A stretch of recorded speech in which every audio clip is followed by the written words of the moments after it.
that's why our students are running out of money and I'm running out of mortgages, because they know all the ins and outs of it. And they also know that anything I don't know, I have the answer to. Yeah. Anything that I don't know, I can get the answer for it. And then so that gives them the level of confidence to be able to just go and start immediately taking action and knowing that they're not going to mess up. And then once you do that, it's like within 6 to 12 months, we're talking about Dennis and Andrea here recently. Like they're going to be getting how many properties this year? Like 7 or 8? You know what I mean? Just like then we're just waiting for the right deals to come across, and then we're going to pounce on them. But then they're going to run out of money here pretty quickly, and that's why they're starting to use joint ventures. Mm-hmm. That's why for this next one that they're closing on in a couple weeks here, they're using joint ventures, and then the next one after that's going to be a joint venture as well. Mm-hmm. They realize very quickly, early on, within 7 months or 8 months of joining our program. Welcome to the Real Estate Investing Morning Show with your hosts, Wayne and Gabby. Good morning and welcome to the Canadian Real Estate Investing Morning Show.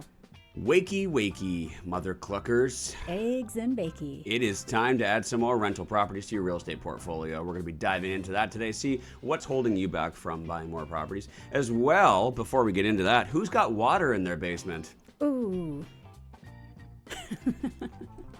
Anybody else? We do. We'll be diving into that as well. There was some flash floods and hail in Calgary, and there was just about 100 millimeters of rain that fell in Edmonton. It's causing chaos and mass flooding across the city. It's absolute chaos. Chaos. Bonkers. Almost ruined our weekend, but it didn't. We got our daughter here, the weather girl. She's going to be giving us an update on what to expect from the weather today. But she was, we were out at a soccer tournament this weekend in Okotoks. Spent a lot of time in Okotoks and in Calgary, and had a lot of fun. They did great. As you can see, she's representing her what do you call it? Player of the game? The GOAT, the MVP? MVP of the game. She played fantastic this weekend, and we had a lot of fun. But what can we expect from the weather across Canada today in Canada? The weather today will be 16 degrees in Edmonton, 28 degrees in Vancouver, 22 degrees in Winnipeg, 19 degrees in Hamilton, and 19 degrees in Halifax. All right. Thanks, All right. Goat. Thanks, Evie. Great. Hey, great job this weekend.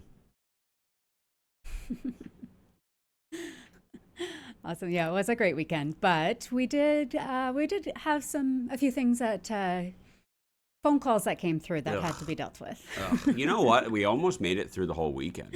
We almost made it through the whole weekend. I was saying to my mom on the sidelines of the soccer field that I feel like I manifested problems. Because as we were leaving Edmonton and, we were looking at the weather forecast, I was like, oh man, not a good weekend to leave town. Not a good weekend to leave town. And then, yes, on Sunday the call came in, and we do have... we got multiple properties that all ran into issues. Yeah. I mean, we did pretty good, but then it was Sunday afternoon. It was just email after email after email. Lots of properties dealing with... Well, I mean, they weren't all terrible. Some of them were they were contained. Some of them were just like, hey, here's a heads up. We got some pooling going on. I love that. I love that we got those emails. That means that the tenants are paying attention and they want to make sure that they're helping us prevent anything from happening. So I loved seeing those emails where it's like, hey, heads up, there's nothing in the suite, but I'm starting to notice some water pooling. Yeah. Yeah, and that's good because, if we need to respond or react or be proactive, we can. We can send someone out there. We can figure out a solution. We can figure out, hey, why is this happening? Do we need to? Are the downspouts not down, or maybe they're not down far enough? Maybe we need to add some extensions. There was a lot of rain, and you go and Google, Alberta rain. You're gonna find some crazy pictures. I mean, we saw. Even in Calgary, we saw quite a bit. I got pelted with hail. I thought for sure our vehicle was going to be fucked. And I just, what I did? I just pulled over and went under the biggest tree I could find, and I just said, okay, if it's going to happen, it's going to happen. Right? What are you going to do? But again, that was Saturday that happened, I think, right? Mm-hmm. Saturday that happened? Yeah. By Sunday, I'm like, wow, I mean, we made it out. Like this is awesome. And then it was after the third game, heading into our fourth game. That's when the emails really started coming in. And then, so we were having coffee and lunch, and Gabby had to go, and like a good soldier. Thank you for doing that on Father's Day, by the way, so I could just relax. Gabby went and she took the phone and she started dealing with them all. And I think it was just the accumulation of all the water, and it can only handle so much. And so what's happening right now, I was supposed to pull this up. God dang it. I had a news article. Oh. I didn't pull it up. I'm just going to read off my phone. Sorry guys. That was really unprofessional of me. Heavy rain leads to flooding and I don't know if you guys heard this last night, water restrictions now in the Edmonton area. Yes. And surrounding communities. Edmonton residents are being asked to cut back on all non-essential water use after heavy rainfall over the weekend. It overwhelmed the city's wastewater system. The warning came Sunday evening, hours after other municipalities, Beaumont and St. Albert, which are just outside of Edmonton, were asked to make similar accommodations. The Alberta Emergency Alert issued at 8:55 p.m., which, by the way, I didn't get. Did you? No, I didn't. I didn't get an alert. Emergency Is that supposed alert. to go off on my phone? I don't know. Didn't get it. Said that heavy rainfall over the past 24 hours has pushed the region's stormwater system to its capacity, with localized flooding and backups being reported in neighboring communities. If the stormwater system continues to operate over capacity, flooding and sewer backups will continue to increase. Yuck. So what they recommended was avoiding unnecessary indoor water use, limit your showers and baths, delay laundry and dishwasher use, ensure sump pumps and downspouts are functioning properly, to direct water away from homes. A similar alert, like I said, was issued for St. Albert and Beaumont, and Leduc County has also got the similar alert as well. And they said the city is asking everyone to cut back on water use right away to help ease pressure on the system. Most of ours, like I said earlier, were relatively contained. We got a little bit of water coming in. Just every basement has cracks in the foundation. Doesn't matter, newer properties do. Within a couple of years, they've got cracks in the foundation. It's just normal. And Ground settles. Yeah. the point is that your house isn't meant to be waterproof. It's not meant to be built like a boat. The point is that the foundation is the last line of defense. And so you have to make sure that you have other levels of defense in order to protect water from getting in your house. And for the most part, most of our properties are. But when you have that much water building up, sometimes it can happen. Gonna find your weaknesses for sure. The one property that did, unfortunately, we have a garden suite under construction there, and the grading isn't perfect right now. That's the issue. Yeah, the yard's torn up. The yard's all torn up. By the time we learned about it, by the way, those tenants, not so proactive. Yes, no. If you're listening, would have been nice to know that there were trenches full of water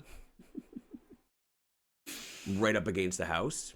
Would have been nice. Would have been smart, rather than waiting until the water got in. But of course, the water got in, and unfortunately, there's some basement suite tenants that need to be displaced. We were able, I got to say, hats off to you, Gabby, for getting a restoration company out there as quickly as you did within hours. Yeah. When there's literally hundreds, if not thousands, of people dealing with this across the city literally. right now. It's actually shocking. The last time I can really remember a big water event was I want to say maybe 8 years ago or something like that, when people literally had water flowing in through their basement windows and stuff. I remember. And trying to get a restoration company out was we'll see you in a few days. Good luck. Go get buckets, go get whatever equipment. And people were having trouble finding the equipment in Home Depots and stuff to start bailing themselves out, those little electric pumps and stuff. So yeah, I was feeling pretty proud of myself and relatively lucky that within a few hours we had the situation under control. Did you put a post out on social? I did. I put a post out on social. We had somebody in our community make a recommendation. Thank you, Angela. It was Yes, Angela, right? Yeah, thank you, Angela. And yeah, they have been absolutely wonderful to work with and very good with their communication and very happy, very pleased. It's incredibly lucky. But again, luck is when opportunity meets preparation. So, the fact that, we built such an amazing community and got so many great people around us that it helps, right? Yeah. Building your network is definitely helps when you need it, right? So a big shout out to the network. For sure. Yeah, thankfully, it could have been a lot worse. I hate saying that. I hate how incredibly numb we are to it. For sure. I hate that. There was no stress. There was a basement suite. I don't want to call it a flood because it wasn't like a flood. It wasn't like water was like, No, it was just wet carpets. I hate that a basement suite tenant has wet carpets and has been displaced. And we had to call a restoration company in the middle of Father's Day, in the middle of a soccer tournament.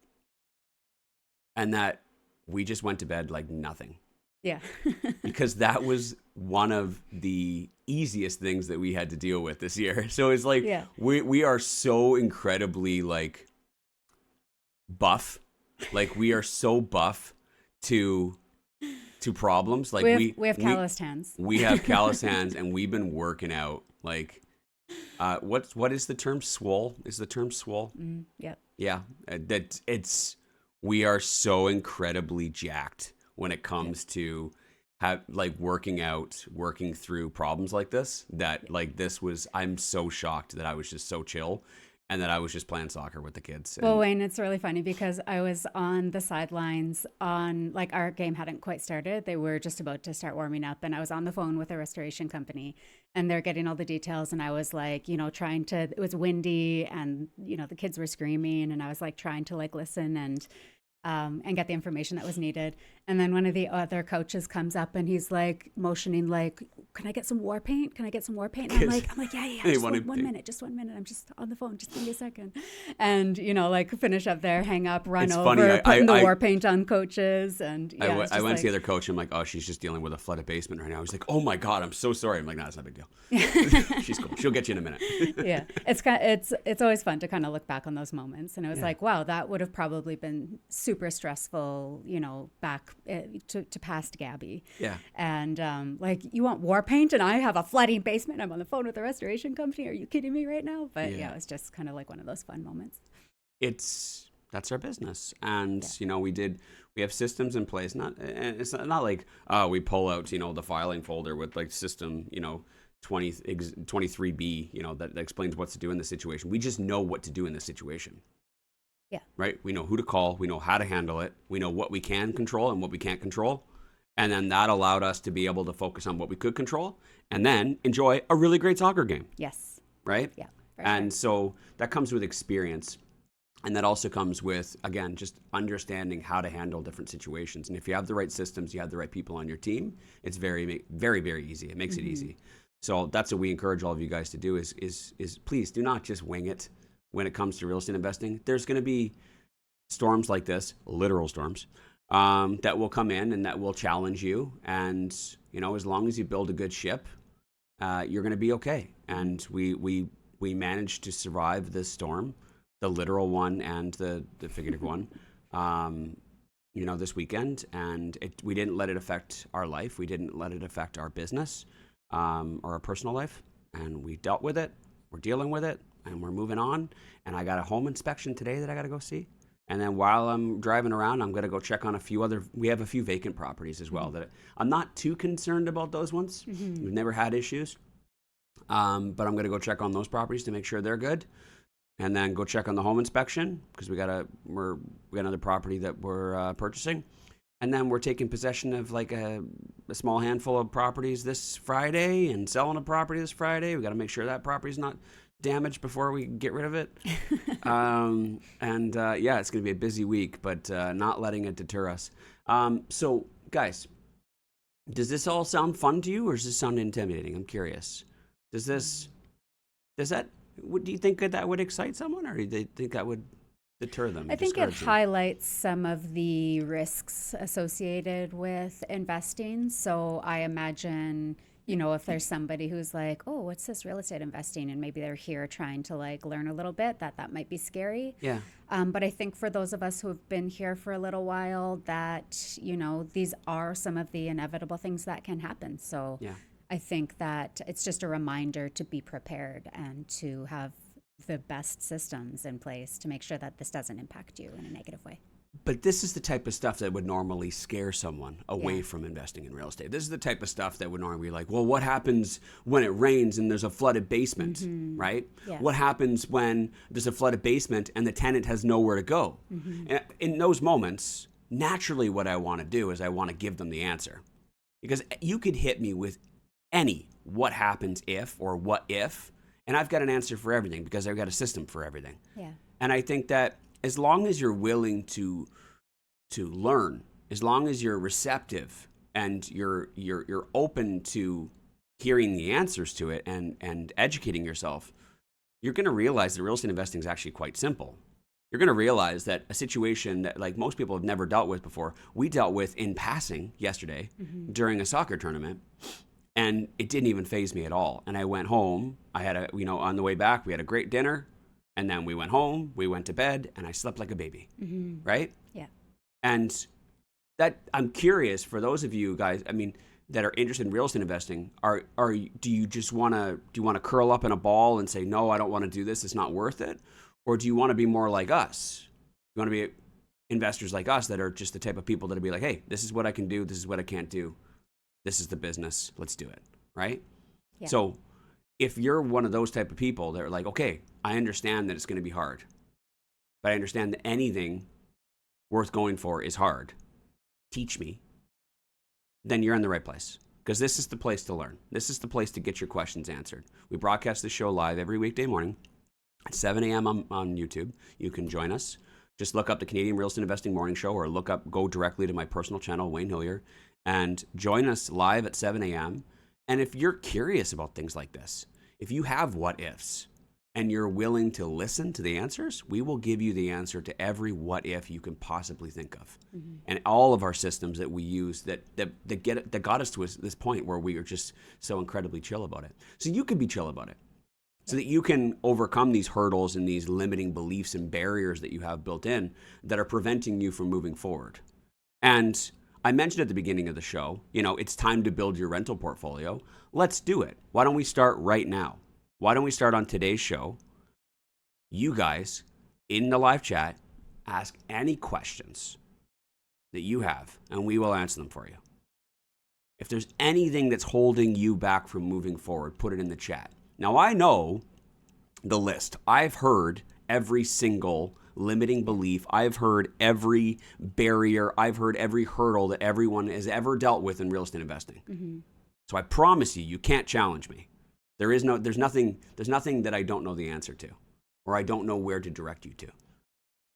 So today, why don't we take on that challenge? Why don't you guys tell us what it is that's preventing you from moving forward, and we can give you the answer, and then hopefully maybe that one thing that's preventing you from moving forward can be resolved today, and you can go and you can take action and grow your real estate portfolio and build the life that you want to live. How's that sound? How about I take a quick little commercial break? When we come back, we'll dive into it. And if there's anything we can help you with, go ahead and let us know. We'll be right back. Real estate investors need to treat debt differently than homeowners, and at Kirkland & Brennan Mortgage Group, we understand that. For the last 11 years, we've helped real estate investors plan and build their portfolios. We understand how to help you avoid fees, penalties, getting yourself stuck, and making sure that the deal you're doing today doesn't stop the deal you want to do tomorrow. You can reach out to Keaton, Keaton, at kbmortgages.ca. Put plan on the subject line, and we'll help you build a plan and then realize it for your real estate goals. We also coordinate with the other professionals like your accountant, lawyer, realtor, and we will help you build your portfolio. So reach out. We'll do our best to help. Thanks, guys. You've got showings, lease signings, suite renos, condo board meetings, credit checks, mortgage financing, and every so often the tenant clogs the sink because they shove macaroni down there. Stop. Breathe. Leave the bookkeeping to Fingo. Fingo is specialized real estate bookkeeping by real estate investors with tailored services for maximum returns. Save time. Enhance your returns. Claim the plumbing repair for that ridiculous macaroni fiasco. Book your free consultation at fingo.com. Summer. While everyone's getting distracted, this is when the market gets quiet. Not because the opportunities disappear, but because the people do. Vacations, long weekends, these are the distractions I'm talking about. And that's exactly when serious investors make their moves. At Calvin Realty, this is one of our favorite windows. Less competition, more flexibility, and sellers who are actually open to negotiating. While everyone else is stepping away, we're stepping in. If you're looking to buy right, not just buy fast, this is your edge. Calvin Realty. Opportunity doesn't take time off. All right. Okay, we are back. And like we said, today we're going to be talking about how to scale your portfolio. Let's see what's preventing you from moving forward. Like I said, I know I've heard it all. And what you're going to realize is that, at least what I've realized is that, a lot of people have the same underlying limiting beliefs. A lot of people have the same underlying issues. They all kind of more or less, they might be unique things that they say that they have, but they're all kind of revolving around the same 3, 4, or 5 things, right? And one of them is mortgages. You know, mortgages is one of the big ones. Like, you know, well, how is anyone supposed to get that many mortgages? When I got my home mortgage, you know, I bought my home, they told me that I barely qualified. So how am I supposed to be able to get more? I barely qualified. You know what I mean? That's a big one. Yeah. Well, Wayne, there was actually, so this topic kind of was not motivated by, was, what's the word? Inspired. Inspired, thank you. Was inspired by this email that came through, and I'm just pulling it up here. Sorry, I had it. And by the way, before. we're still working our way through emails. I know there's quite a few. Sorry. And what we kind of do is we kind of just kind of look at the emails and kind of map out what we want our week to look like. So if you sent in questions and we didn't get to it the exact next day, sometimes we're just trying to put it all together to make a decent show. Yeah, so the email that came through was, we had a listener write in and said that they wanted to, I want to buy lots of properties and build a massive portfolio like I see everyone else doing, but I have limited funds and don't understand how they're all doing it. How does everybody get all these mortgages, and what am I missing here? Okay, so they said limited funds, and how are they getting mortgages? Yeah. Yeah, that's a pretty common one. I mean, again, it's you don't know what you don't know. Yeah. And I try and ground myself as much as possible, and put myself back in the shoes of where I was when I got started, and I try and focus on what I believed or what I thought this was all about when I first got started. And it's so crazy. It's hard to do. It's hard to forget everything that we've learned over this whole journey. It's hard to just go back to remembering what we used to know and how that affected our decisions, how that affected our mindset, how that affected our beliefs in what was possible. Now it's like, I truly do believe that anything is possible. There is so much abundance. There are so many opportunities. There are so many resources that we have access to. And there are so many more resources that I don't even have access to, that I haven't even tapped yet. Mm-hmm. And so that belief right there just almost makes me feel untouchable. Mm-hmm. It makes me feel invincible. You know what I mean? Even the worst things that could possibly happen, it's okay. I know the solution for everything. Yeah. That's being resourceful right there, right? As well, if the greatest opportunity came across my desk or the greatest opportunity came across my market and I wanted to capitalize on it, I know that in a moment I have a solution and I know exactly where the money's coming from. I know exactly where the financing is coming from. So it's just a matter of, I said earlier, luck is when preparation meets opportunity. Sometimes I feel lucky. Sometimes I look lucky, but what it is just years and years and years of preparation, years and years and years of building up experience and knowledge and education to the point where when opportunities present themselves, I'm already prepared. And then I just look lucky or I feel lucky, right? So in this situation with like money and mortgages and stuff, I know the answer to all of it. I know all the different lenders. I know all their rules. I know how to navigate it. And when they change their mind and they change their rules for mortgages, which they do all the time, I know how to resolve it. So mortgages is like, you'll get as many mortgages as you can get based on the current landscape of financing. I could give you an answer, be like, you can get 4 mortgages. You can get up to 7 mortgages. It's not the case. Your situation is different than my situation is different than Troy's situation, who's live with us here on YouTube. And that's in today's, in today's market.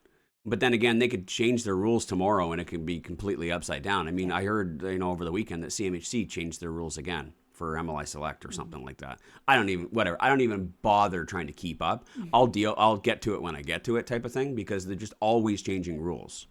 And so you'll get as many as you get until you don't get any more. Like a good plan with a mortgage broker can definitely help you avoid a lot of the missteps, to make sure that you get as many as possible, like making sure that you have good cash flowing properties, making sure you go to the right lenders first to set you up for the highest probability of getting the most mortgages in the future. There are a lot of things you can do that would automatically screw you up. Mm-hmm.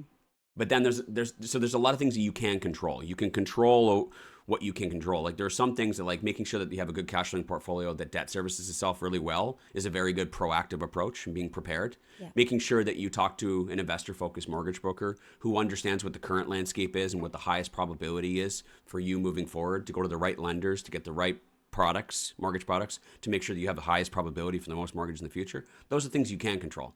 What you can't control is rates changing, rents going down. You can't change lender policies. You can't change federal policies. Like there's so many other things that you have no control over. So focus on the things you can control, and then just accept the things you can't. So do the best that you can. You'll get as many mortgages as you could possibly get. And then when you can't get them, you just need to know how to pivot and how to adapt to the situation. And I know next is credit unions and seller financing and joint ventures. That's the solution. Wayne, how are you getting so many mortgages? I don't.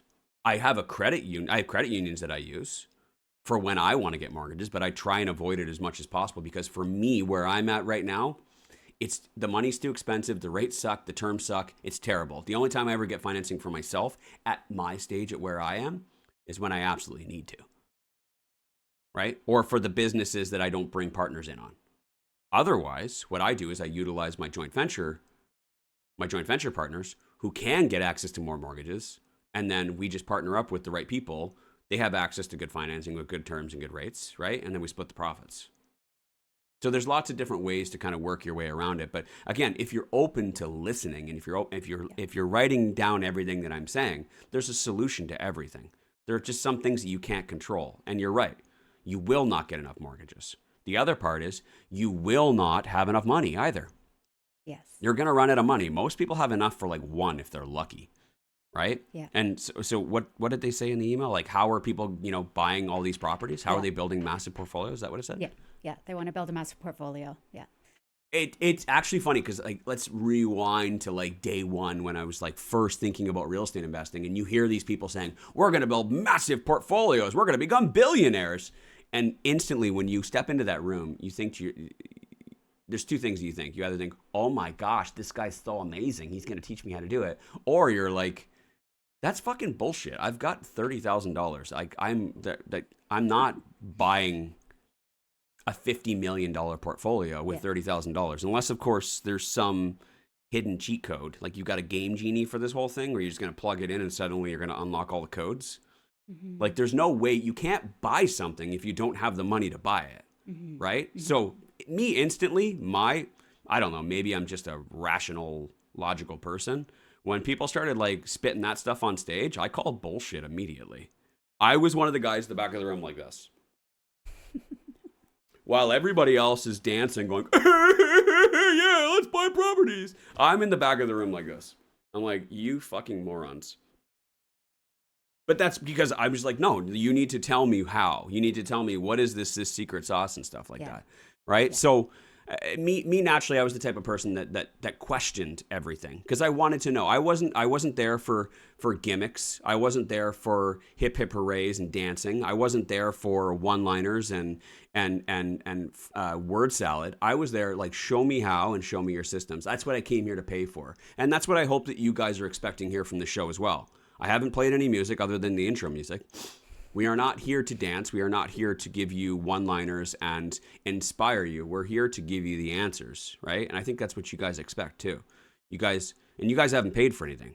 There's a lot of people out there that pay for this and they still don't get the answers. But I'm here to give you the actual answers.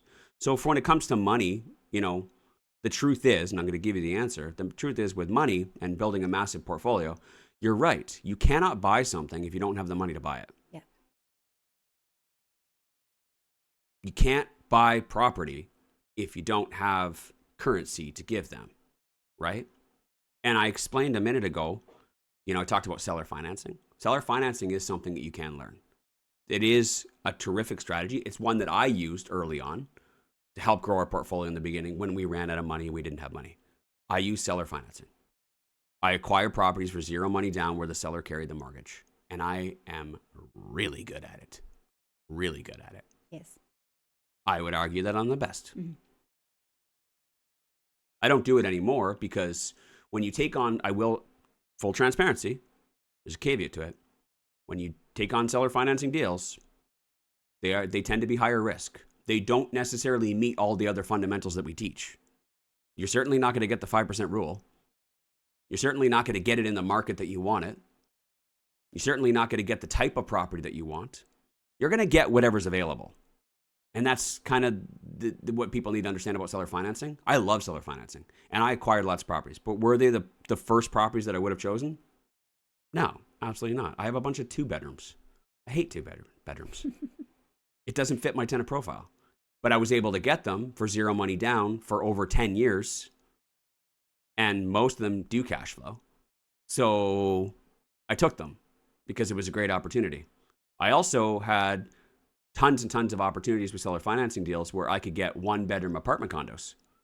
I didn't take those. Do you have any idea how many opportunities I had to buy acreages and 1-bedroom condos? Ridiculous amount. And they were all zero down. And I said, you couldn't pay me to take those properties. Yeah. So, but there's an abundance. I'm telling you right now, there's an abundance of opportunities. There is an abundance of opportunities to get seller financing deals. There's also an abundance of opportunities to talk about joint ventures as well. Yes. You run out of money, what do? You find people that do have money. Yeah. If you don't have money, what do you have? Well, I have expertise. I have knowledge. I have systems. I have the right team. Find someone who doesn't have expertise, knowledge, education, systems. Find someone like that who could benefit from the value that you bring, and you could benefit from the value that they bring, their money and their mortgages. Partner up, team up, split the profits, 50-50. That's what I do. That's how I scaled my portfolio. Yeah. I think that, when you look at this question of, they were asking like, what am I missing? Like, how are people doing this? How do they have all the money in the world and all the ability to get all of the mortgages in the world to build these massive portfolios? What you're missing is that they don't have all the money in the world and they're not getting all the mortgages in the world. They're utilizing these things that Wayne just talked about, seller financing, joint venture partnerships. They're doing what they need to do in order to be able to accumulate, right? That's it. That's the answer to your question. Yeah. Is that they don't. You're right. What they do is they get creative. Yeah. And they find other means of value that they can provide. Because in most cases, the value that you're providing for purchasing a property is cash. Cash and your ability to get financing. That's the value that you have to be able to trade for the transaction of buying the properties. Mm-hmm. If you don't have that, what can you trade? You can trade your expertise and you can put deals together. And that's what we're really good at, and that's what we teach our students. We can teach our students very quickly how to find the right properties, in the right areas, that get the strongest cash flow, that have the best fundamentals, that check all the fundamentals, that have the best, profits with the least amount of risk, right? We can teach people how to do that. But then if we're really good at it, and we're very good at teaching people how to do that, then what's going to happen is within a few months or even a few years, all of the cash and the financing that they have available, now they're like, okay, now I get it. I know how to buy all these things. I know how to, I know where they are. I know what to do. I know how to set them up. I know all the systems. Great. And then it's almost like they open up their war chest and they're like, they start buying all of them. And then they run out of money. They run out of their booty. Is that what they call? Yeah. Pirates call Pirate it? treasure. Yeah. They run out of money and they run out of mortgages and they're like, oh crap, it's almost like knowing where the gold is hidden and buried and showing up there and not bringing a shovel or not bringing enough people. You ever see those movies or like those stories about like, you know, they find where the treasure is, but it's only two guys and they're like, I don't know how we're going to get all this gold out of here, excavate it, and how are we going to transport it without somebody else noticing? So they go and they kind of hide it a little bit. It's like there's nothing worse than knowing where it all is and having no means to be able to get it. What you're going to realize is it's not finding the properties, right? It's not having the money. The most valuable thing in this industry is your ability to be able to partner with others. It is the most valuable thing in real estate investing. If you were to throw it all on a table, you know what I mean, and like lay it all out, what's the most valuable part of real estate investing is your ability to put deals together. Whether that be through creative seller financing or through finding people who do have the resources that you need and partnering with them. It's the most valuable thing in real estate investing. The most successful real estate investors are the ones who are putting deals together. The most successful real estate investors are the ones who are able to put together seller financing deals and raise the money to be able to put things together. That's it. So would you say a combination of knowledge and network? Yeah, 100%. And confidence. Yes, of course. And confidence. Yeah. And I wonder though, and I haven't checked on the comments though. Let's check on the comments, and I got a thought to come back to in a minute. How far back do you want to go? I don't know what's going on. I see lots of conversation going on, but I almost feel like I'm about to go somewhere with this, and it's going to be a 20-minute thing. And I just want to make sure that, is there anything there that I can answer, or is anything? I'm here for you guys. I'm not here to ramble on all day. Well, we had a question about if we're responsible for tenant displacement from earlier in the show. Their insurance covers that. Yes, tenant insurance. Yeah. Yeah. Ooh, that's a loaded question. Stuart is worried about communist politicians. How do you manage risk from screaming people who think your house should be theirs? that I feel like that's a deep rabbit hole. Mean the government? Once the government goes too far, which it will, values can plummet. Values would plummet in real estate how would it play out though? Go too far with what? Okay, so he then says, I'm thinking of the private property case in BC. Those properties are unsellable, I think. For sure. Hopefully you bought right.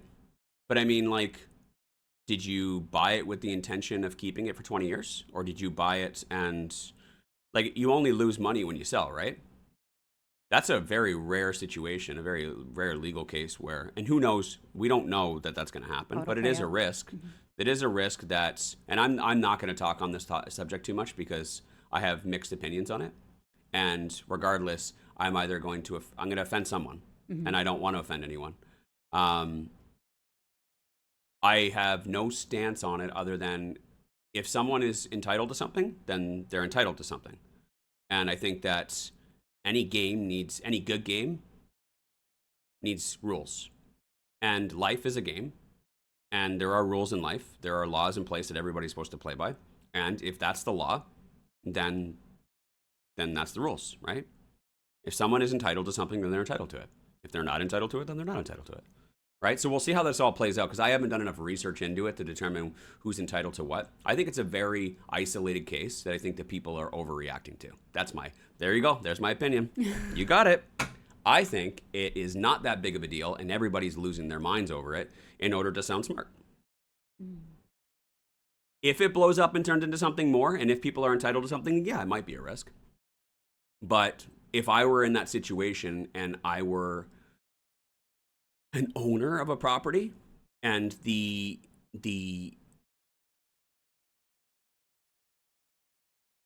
legitimacy of my ownership was at stake. Well, see, this is where it goes into so many different directions. You're saying the values are going to plummet. Well, then I just wouldn't sell. I would ride it out and see how this all plays out. And in any good case, if someone bought something that they shouldn't have, there should be some type of, I don't know, restitution is the right word. There's going to be a solution to it. It's not as if someone's going to be like, You need to no, hand that's over, my house, yoink. Yeah. You know what I mean? Or that's my land, get off. Get your house off my land. I don't think it's going to be like that. There's going to be some form of mediation and a solution will be found. Mm-hmm. If you think that all land in Canada is going to suddenly not be, like everyone is going to lose title to their land that they purchased on a larger scale than that isolated issue, then we have a much bigger problem.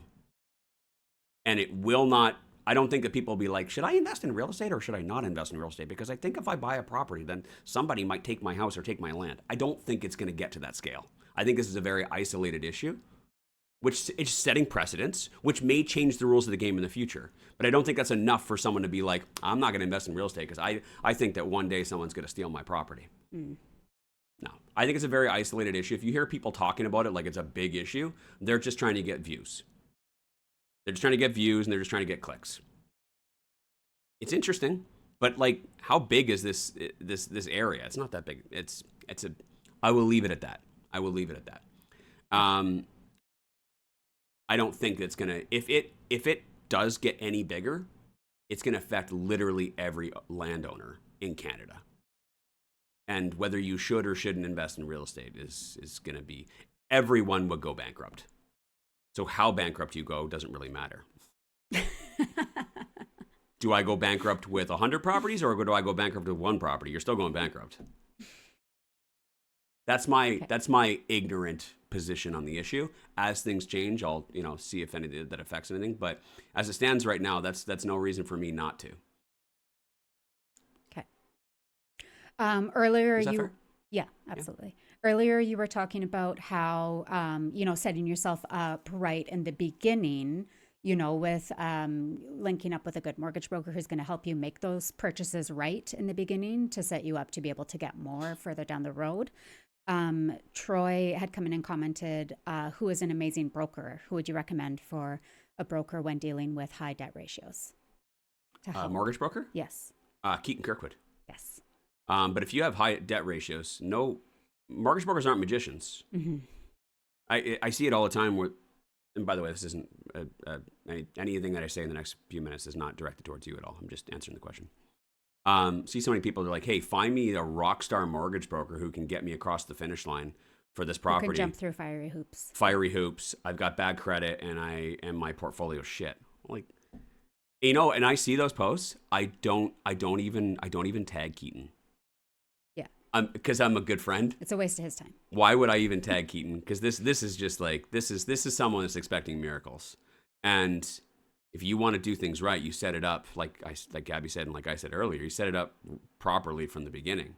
You don't just go and buy a bunch of shitty properties, build a shitty portfolio, and then be like, come on, magician, fix it. I got a great deal. Get it across the finish line. That's not their job. And they're not getting paid enough. They're not getting paid any more to deal with your shit file than a normal one. So they would more likely want to deal with the good ones.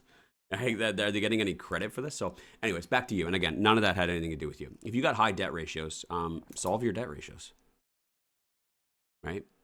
That's it. Yeah. Or if you're not qualifiable, then find somebody who is qualifiable. Mm-hmm. Yeah. Right? That's the answer. Is that if you got a problem that you can't solve, stop trying to like cram a square into a circle peg and find another way around it. Find somebody who can qualify for the mortgage. They're going to probably get way better rates than you're going to get anyways. Even if they do manage to get you across the finish line, it's going to be shitty terms and shitty rates. And it's going to affect the profitability and the risk level of that deal. Why not find a joint venture partner and get them to carry it? That would be the solution for it. And that's honestly the case with a lot of my deals too. I can't get great financing anymore. the financing that I get compared to the financing that my partners get is like so ridiculously different, right? In a lot of cases, my deals would not be nearly as good if I had to get my own financing for it because of where we're at and how much we have, right? We have to go so outside the box. And it's possible I can get more mortgages, and I can say that confidently. You can continue to keep getting as many mortgages as you want. But how good are those deals going to be when you get those shitty terms and shitty rates? You're so much better off finding people who can see the value in you and you can see the value in them and creating a wonderful partnership. Mm-hmm. That's the answer. I know it might not be the answer that you want to hear, but I'm not just going to say go call Keaton Kirkwood because he's going to be like, dude, why are you sending me all these shitty files? No, like no offense. Like, and maybe he might not say that like that, but that's just that I think the solution to the problem is if you've got bad debt servicing and the banks don't want you, then you should really focus on the things that you can control and not the things that you can't. Yeah. Right? Yep. Okay, we're good. What rabbit hole did you want to go down? Well, here's all of it. Is all of this comes down to, and all of everything that I'm saying with so much strength and confidence and tone is all because I'm confident in what it is that I'm saying. I'm confident because I know the answers to everything. And I think that all these things that we talk about finding money, getting mortgages, finding deals. I'm surprised nobody said finding deals. Mm. I'm surprised nobody said, I don't know where the deals are. I don't know what a good deal is. Or even like finding contractors. I'm surprised nobody said that either. You know what I mean? There's lots of people that do the BRRRR strategy and fix and flips and like things like that. There's a lot of things that I know that each and every one of you guys need. And there's a lot of things that I know that even if I did give you the answer, you still wouldn't do it. And I think that has a lot to do with a lack of confidence. I think confidence is actually one of the most important things that investors need that they don't have. Yeah. And I think that they don't have confidence because they've never done it before. Yeah. Well, I think that confidence is really built upon both knowledge, first obtaining knowledge, but then also putting it to practice. Mm-hmm. So in other words, really taking action, right? You can't build confidence simply from knowing something, and you can't build confidence simply from doing something without having the knowledge to do it right. Absolutely. So you kind of need those two to come together and marry each other in order to really build the confidence to make it repeatable and have that ego. Well, that's why our students, like I said it earlier, that's why our students run out of money so quickly. Is because we give our students, we help our students with the confidence. We help our students like literally. I think that joining like a program like REI Masters and having unlimited access to us and unlimited access to be able to review deals and things like that, that's going to give a certain level of confidence. Maybe you've never done it before, but at least I know that if I've got something, if I've got a question or if I've got a deal, I can literally pass it on to Wayne and Gabby and they'll give it to me straight. Mm-hmm. And they're not going to hold anything back. They're not just going to hip hooray me and be like, yeah, you should do it. You should do it. Yeah, more is better. No, I'm going to tell you all the reasons why you shouldn't. And then we're going to figure out how to make it work. Right. So that way, yeah, what's that? Or if we should make it work. Yeah, absolutely. Or should or shouldn't, right? But what we're going to do is I'm going to basically tear this fucking deal apart and put it back together to make sure it's built right. Mm-hmm. It's like, how do I know this car is going to get me from point A to point B? Well, let's take the motherfucker apart. Mm-hmm. Let's make sure. And we'll put it back together, making sure that we didn't miss one thing. Right. And I think that if you've never done it before, having that level of having that level of like certainty can give you almost as close to, the confidence that you would get from having done it, many times. Yeah. Multiple times. So that's why our students are running out of money and I'm running out of mortgages because they know all the ins and outs of it. And they also know that anything I don't know, I have the answer to. Yeah. Anything that I don't know, I can get the answer for it. And then so that gives them the level of confidence to be able to just go and start immediately taking action and knowing that they're not going to mess up. And then once you do that, it's like within 6 to 12 months, we're talking about Dennis and Andrea here recently. Like they're going to be getting how many properties this year? Like 7 or 8? You know what I mean? Just like then we're just waiting for the right deals to come across and then we're going to pounce on them. But then they're going to run out of money here pretty quickly, and that's why they're starting to use joint ventures. That's why for this next one that they're closing on in a couple weeks here, they're using joint ventures, and then the next one after that's going to be a joint venture as well. They realized very quickly, early on, within, 7 months or 8 months of joining our program? Yeah. Instantly, like, okay, the deals and the knowledge isn't the issue here. Yeah. The issue is that now that I understand it, and now I know where the gold is buried, I need to get people to help me get this shit out. Not to mention the fact that I know where it is, but I need some heavy equipment as well. And where's all this coming from? Do you ever hear about that guy? I'm going to use a crypto story here. You ever hear about that guy that early on, in the early days of crypto, he had this hard drive that had like X amount of crypto that was worth like 20 or $30 million. And he threw it out by accident. I think he either threw out his computer or his mom threw out his computer, something along those lines. But there was a story about it. You can Google it and hear the full accurate story. But anyways, he lost his crypto wallet. It was all on his computer, and his computer got put in the garbage. And they knew it was in a landmine somewhere. Not a landmine.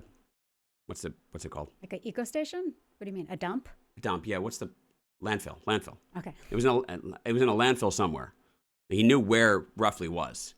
But what he did is he started taking out loans to be able to hire people to help him go through this landfill and get all the equipment and everything else. And he thought, if I can invest hundreds of thousands of dollars, even millions of dollars, to find something that's worth $20 million, it's worth the investment, right? We'll find it.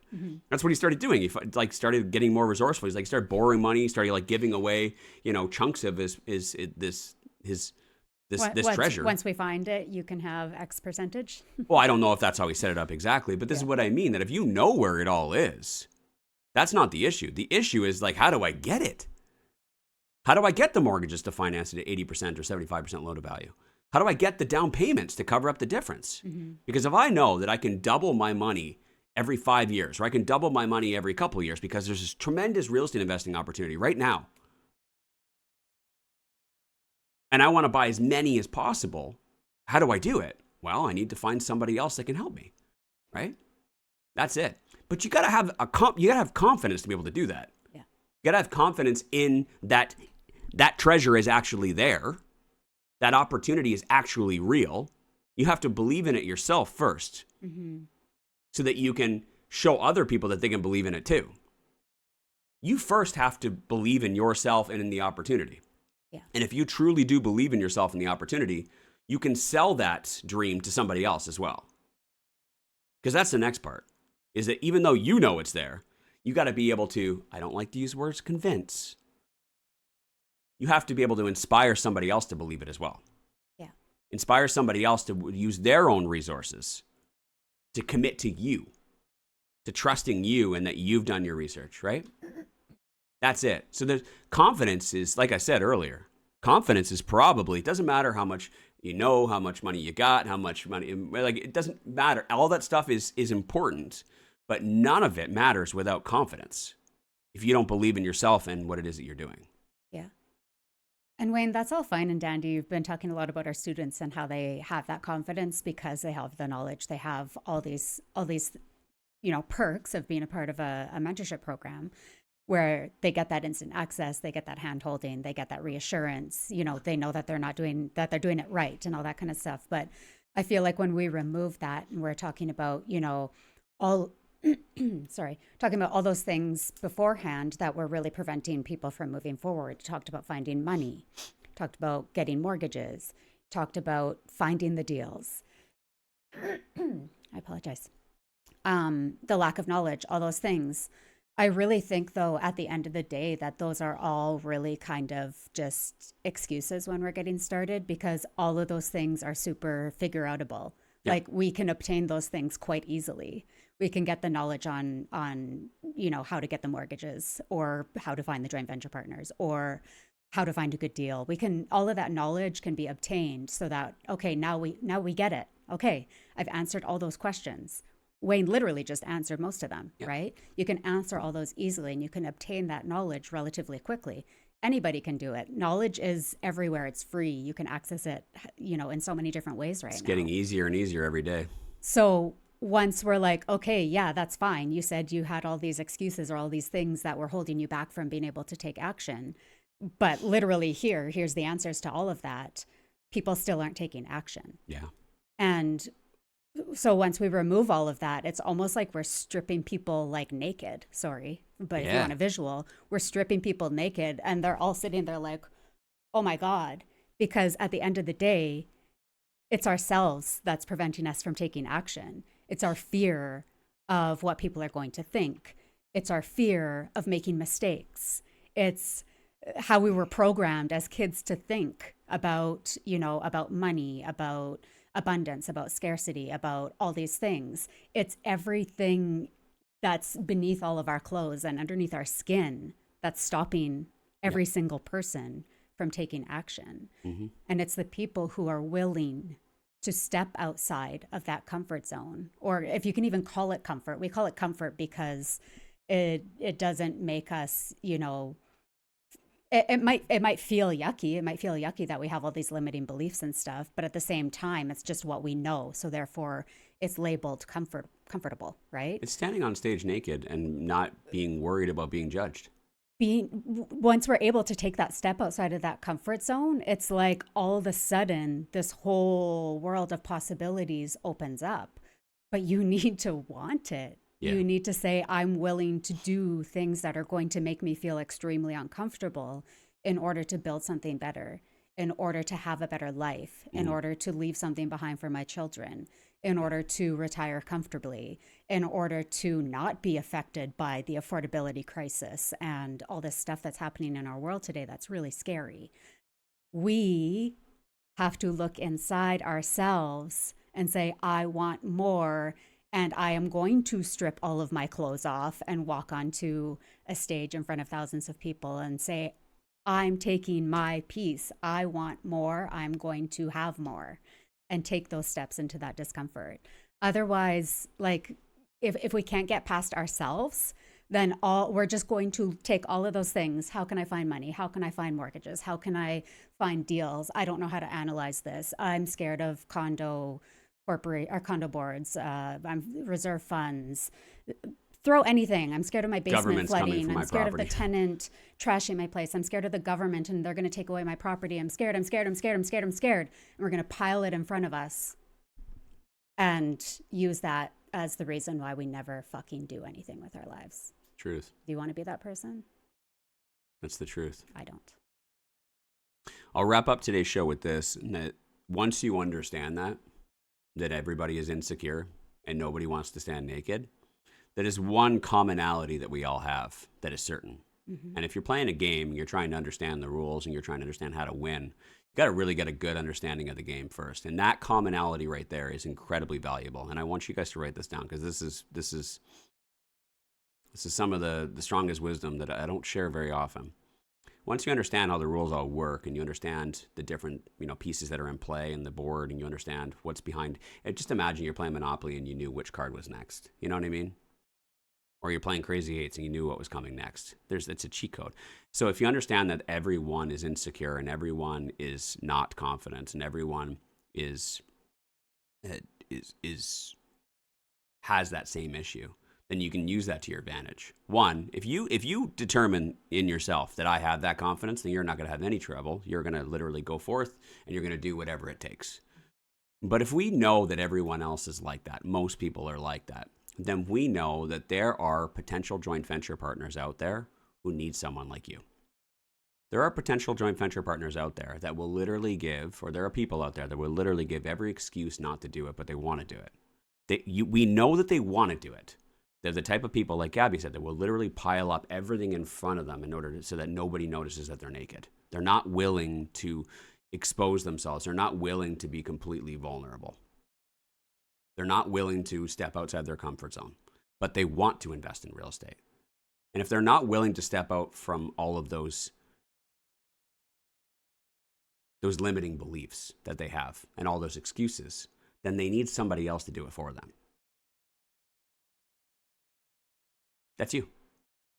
If you are that person and they can't do it on their own, then it's all about showcasing and highlighting, spotlighting your confidence. And then that's how deals come together. If they're not going to do it themselves, but they believe in real estate investing, they believe in what it is that you're talking about, they need you. You just need to be able to showcase and highlight what it is that you bring to the table. I bring the confidence that you lack. I'm willing to step outside and to learn and to put myself out there and to find solutions. I am resourceful. I am everything that you are not. And if we can partner together, we can get this deal done. I am the missing piece in the puzzle. But you got to be able to prove that to people. You got to also be able to prove it to yourself first. And so what I'd like you guys to work on this week or today, I don't know why you would fucking procrastinate for the rest of the week. I don't know why you should take the day off work and figure it out right now. That's my opinion. I don't tend to save it till Friday or the weekend. But what I'd like you to figure out is, am I capable of this? Am I capable of being someone who can strip down to nothing and put myself out there? Am I capable of doing what needs to be done? Ignoring the reasons and ignoring, don't focus on I don't focus on the reasons or the excuses. I focus on the solutions. I focus on what I can control and not on what I can't. If that's the type of person that you are, then let's go. If you're not, that's fine. Maybe you're not today, or maybe you never will be, but that's fine. Accepting it for what it is. Accepting what you can control and what you can't control is the most important thing here. We just need an answer. Because if you're not, there are lots of people in this community who are. You're sitting here trying to figure out, how do I do it? How do I do it? How do we do it? And you're never going to be able to do it. Accept it for what it is.